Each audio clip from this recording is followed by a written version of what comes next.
प्रयागराज का एक ऐसा कोयला चोर जिसने एक तरफ अपराध की दुनिया में बम बनाए तो वहीं दूसरी तरफ जेल से निकलकर संसद पहुंचा और न्यूक्लियर डील के ट्रस्ट वोट में वोटिंग की।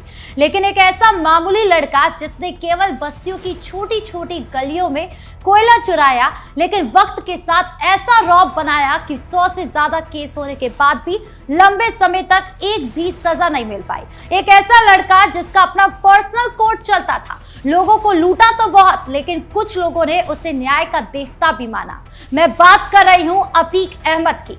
अतीक अहमद एक ऐसा बाहुबली जिस पर 100 से ज्यादा आपराधिक मामले थे, लेकिन लंबे समय तक जजों के पास फैसला सुनाने की हिम्मत नहीं थी। लेकिन एक कोर्ट के एक फैसले ने अतीक अहमद की जिंदगी ही खत्म कर दी। जितना बोलबाला, जितनी संपत्ति गरीबों की नोची, जितना रुतबा बनाया, पार्टियों के संरक्षण में कायम किया, सब मिट्टी में मिल गया।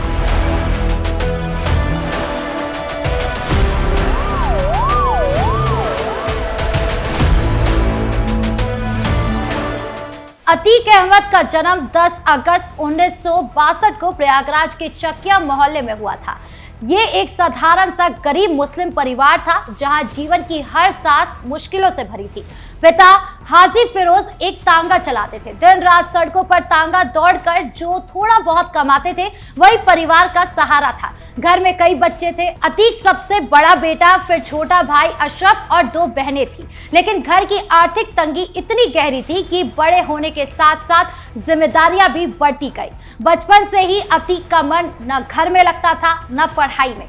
स्कूल जाना उसके लिए बोझ बन गया। किताबें छोड़कर वो गलियों में घूमने लगा। चकिया मोहल्ले और आसपास की बस्तियां उसकी दुनिया थी। छोटी छोटी गलियों में घूमते हुए उसने देखा कि रेलवे लाइन के पास कोयला और स्क्रैप बिखरा पड़ा रहता है। यहीं से उसकी पहली कमाई शुरू हुई, रेलवे से कोयला चुराना। कभी स्क्रैप इकट्ठा करके बेचता था। ये छोटे मोटे अपराध उस समय के लिए आम थे, लेकिन अतीक के लिए ये शुरुआत थी। स्कूल छोड़ दिया, पढ़ाई का नामो निशान मिट गया। अब उसकी दुनिया अपराध की गलियों में बदल गई थी।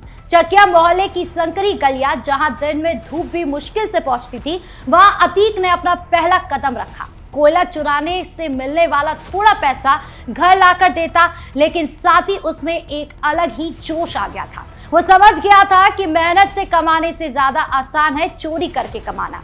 धीरे धीरे छोटी चोरियां बड़े अपराधों की ओर जाने लगी। 17 साल की उम्र में ही पहली जान लेने का केस उसके नाम पर दर्ज हो गया। वो जान चुका था कि डर और ताकत से लोग झुकते हैं। गरीबी ने उसे सिखाया था कि कमजोर को कोई नहीं बचाता, लेकिन ताकतवर से सब डरते हैं। यही वो मोड़ था जहां अतीक अहमद की जिंदगी हमेशा के लिए बदल गई। कोयला चुराने वाला लड़का अब अपराध की दुनिया में कदम रख चुका था। गरीब परिवार का बेटा जिसके पिता तांगा चलाते थे, अब अपनी सल्तनत बनाने की राह पर चल पड़ा था। चकिया मोहल्ले की गलियों से शुरू हुई ये कहानी आगे चलकर प्रयागराज की सत्ता तक पहुंच गई। लेकिन उसकी शुरुआत बस एक गरीब घर के बड़े बेटे की थी जो पढ़ाई छोड़कर कोयला चुराने लगा था। ये वही आग थी जो बाद में पूरे इलाहाबाद को जलाने वाली थी। 1979 में अतीक अहमद की उम्र महज 17 साल थी। इतनी कम उम्र में ही उसका एक नाम एक जान लेने के केस में आ गया। ये पहला बड़ा केस था जो उसके अपराधी जीवन का पहला कदम साबित हुआ। चकिया मोहल्ले की संकरी गलियों से निकलकर अब वो अपराध की उस दुनिया में घुस चुका था जहां डर और ताकत की सबसे बड़ी मुद्रा थी। जान लेने का आरोप लगा, लेकिन उस समय केस इतना मजबूत नहीं था कि तुरंत सजा हो जाए। अतीक बच निकला और यहीं से उसकी हिम्मत और बढ़ गई। वो समझ गया कि कानून से डरने वालों को ही डराया जा सकता है। 1980 के दशक की शुरुआत में अतीक ने एक्सटॉर्शन को अपना मुख्य धंधा बना लिया। प्रयागराज के ठेकेदार, बिल्डर, दुकानदार सब उसके निशाने पर आ गए। छोटी छोटी रकम से शुरू हुआ ये खेल धीरे धीरे लाखों में पहुंच गया। जो कोई विरोध करता उसे धमकी मिलती। जमीन हड़पने का सिलसिला भी शुरू हो गया। गरीबों की जमीन जिन पर कब्जा आसान था, अतीक के नाम हो जाती। वो जानता था कि कागजों पर नाम बदलवाना आसान है अगर डर हो तो। उसी दौर में अतीक ने चांद बाबा जैसे पुराने अपराधियों के साथ हाथ मिलाया। चांद बाबा इलाहाबाद के पुराने बाहुबलियों में से एक था, लेकिन अतीक ने जल्द ही उनसे आगे निकलने का फैसला किया। उसने अपना अलग गिरोह बनाया, लड़के इकट्ठे किए, हथियार जुटाए और एक एक करके इलाके पर कब्जा भी किया। प्रयागराज की गलियां अब उसकी सल्तनत बन चुकी थी। दिन में वो राजनीति की बात करता, रात में वो अपराध करता। लोग उसके नाम से कांपते थे। कोई ठेकेदार बिना उसकी परमिशन से कोई काम शुरू नहीं कर सकता था। कोई जमीन का मालिक बिना हिस्सा दिए नहीं बिक्री कर सकता था। अतीक का नाम सुनते ही लोग चुप हो जाते थे। ये दौर 1980 से 1990 तक चला। अतीक ने अपराध को इतना संगठित कर दिया कि वो अब सिर्फ एक अपराधी नहीं बल्कि एक पावर सेंटर बन चुका था। प्रयागराज की हर गली में उसका डर फैला हुआ था। जो लोग उसके खिलाफ जाते उसकी किस्मत बदल जाती। पुलिस कई बार केस करती थी लेकिन गवाह गायब हो जाते थे, जज भी डरते थे। अतीक की ताकत इतनी बढ़ गई थी कि वो जानता था कि अब कोई उसे रोक नहीं सकता। ये वही समय था जब कोयला चुराने वाला लड़का शहर का सबसे खतरनाक नाम बन चुका था। उसकी सल्तनत की नींव मजबूत हो रही थी और आगे आने वाले सालों में ये भी और ऊंची होने वाली थी। 1989 में अतीक अहमद ने पहली बार इलाहाबाद वेस्ट विधानसभा सीट से चुनाव लड़ा और निर्दलीय उम्मीदवार के रूप में जीत हासिल की। महज 27 साल की उम्र में वो विधायक बन गया। ये जीत उसके लिए सिर्फ एक चुनावी सफलता नहीं थी बल्कि अपराध की दुनिया से राजनीति में कदम रखने का पहला मजबूत पड़ाव था। उस समय इलाहाबाद की राजनीति में बाहुबलियों का बोलबाला था और अतीक ने अपनी ताकत और डर के दम पर वोट हासिल किए। जनता ने उसे चुना क्योंकि वो गरीबों की बात करता था, लेकिन पीछे से उसका रुतबा अपराध पर टिका था। इस जीत के बाद अतीक ने लगातार 5 बार विधायक का रिकॉर्ड बनाया। 1989 में, 1991 में, 1993 में, 1996 में और 2002 में।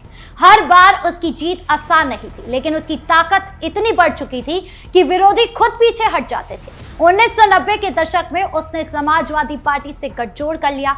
मुलायम सिंह यादव की पार्टी ने उसे संरक्षण दिया। समाजवादी पार्टी के लिए अतीक जैसे बाहुबली इलाके में वोट बैंक जुटाने का बड़ा हथियार थे। पार्टी ने उसे टिकट दिया और अतीक ने पार्टी का नाम आगे बढ़ाया, लेकिन असल में वो पार्टी का इस्तेमाल अपनी ताकत बढ़ाने के लिए कर रहा था। 2004 में उसने बड़ा कदम उठाया। फूलपुर लोकसभा सीट से समाजवादी पार्टी के टिकट पर चुनाव लड़ा और जीत गया। 2004 से 2009 तक वो संसद में रहा। संसद में बैठकर वो कानून बनाने की बात करता था, लेकिन बाहर उसकी सल्तनत अपराध पर टिकी थी। जेल से निकलकर वो न्यूक्लियर डील जैसी महत्वपूर्ण वोटिंग में शामिल होता था। अपराध और राजनीति का एक ऐसा खतरनाक मिश्रण किया कि वो बाहुबली का ताज पहन चुका था। समाजवादी पार्टी का संरक्षण मिलने से पुलिस प्रशासन डरते थे। अफसर उसके सामने सिर झुकाते थे। जज भी फैसला सुनाने से कतराते थे। गवाह गायब हो जाते थे। केस लंबित रहते थे। कुल 160 से ज्यादा आपराधिक मामले उसके नाम पर थे। जान लेना, अपहरण करना, एक्सटॉर्शन, जमीन हड़पना, धमकी, रंगदारी, हर तरह का अपराध इसमें शामिल था। लेकिन इसके बाद एक केस ऐसा आया जिसने अतीक के पापों का घड़ा भर दिया।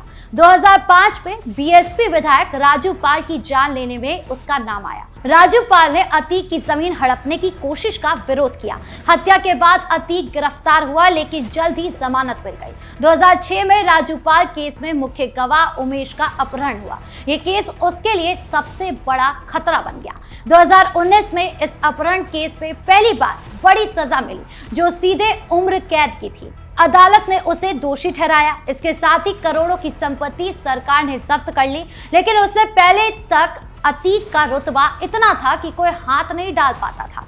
उस दौर में अतीक अहमद सिर्फ एक अपराधी नहीं था, वो एक पावर सेंटर था। राजनीति ने उसे वैधता दी, पार्टी ने संरक्षण दिया और अपराध ने उन्हें ताकत दिया। प्रयागराज में उसका नाम सुनते ही लोग कांप जाते थे, लेकिन यही ताकत बाद में उसकी तबाही का कारण बनी। जब कानून ने आखिरकार हाथ बढ़ाया तो सब कुछ मिट्टी में मिल गया। अतीक अहमद का पतन 2017 के बाद तेजी से शुरू हुआ, जब यूपी में बीजेपी की सरकार बनी और योगी आदित्यनाथ ने बाहुबलियों पर सख्ती की नीति अपनाई। पहले जहां समाजवादी पार्टी का संरक्षण था, अब वो संरक्षण खत्म हो गया। अतीक की संपत्तियों पर बुलडोजर चलने लगा। करोड़ों की जमीनें जब्त हुई। मार्च 2023 तक यूपी पुलिस ने अतीक और उसके परिवार की 11,684 करोड़ से ज्यादा की संपत्ति जब्त कर ली। जेल में बंद रहते हुए उसकी सल्तनत मिट्टी में मिल गई। उमेश पाल राजू पाल हत्याकांड के मामले में 15 अप्रैल 2023 को अतीक और उसके भाई अशरफ को प्रयागराज में मेडिकल जांच के लिए पुलिस कस्टडी में ले जाया जा रहा था। रात के समय जब वो अस्पताल से बाहर निकला, 3 लड़कों ने अचानक बंदूकें निकाली और गोलियां बरसा दी। ये सब लाइव टीवी पर कैद हो गया। कुछ ही सेकंड में दोनों भाई गोलीबारी में जान से हाथ धो बैठे। हमलावरों ने खुद को पत्रकार बताया, कहा कि वो इंसाफ के लिए आए हैं, जिसके बाद पुलिस ने तुरंत तीनों को गिरफ्तार कर लिया।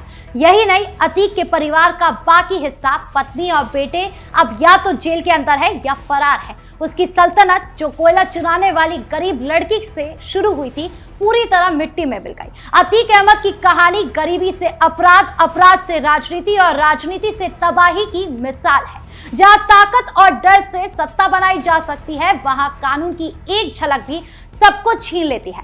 उसका अंत न सिर्फ बाहुबली का अंत था, बल्कि यूपी की पुरानी बाहुबली राजनीति का भी अंत था। आज प्रयागराज की गलियां शांत है। लोग खुश हैं कि चाहे किसी कारण से भी अतीक का अंत हुआ हो, लेकिन हुआ तो। आपको अतीक अहमद की ये कहानी कैसी लगी, कमेंट बॉक्स में जरूर बताएं। वीडियो को लाइक करें, शेयर करें और चैनल को सब्सक्राइब करना ना भूलें। धन्यवाद।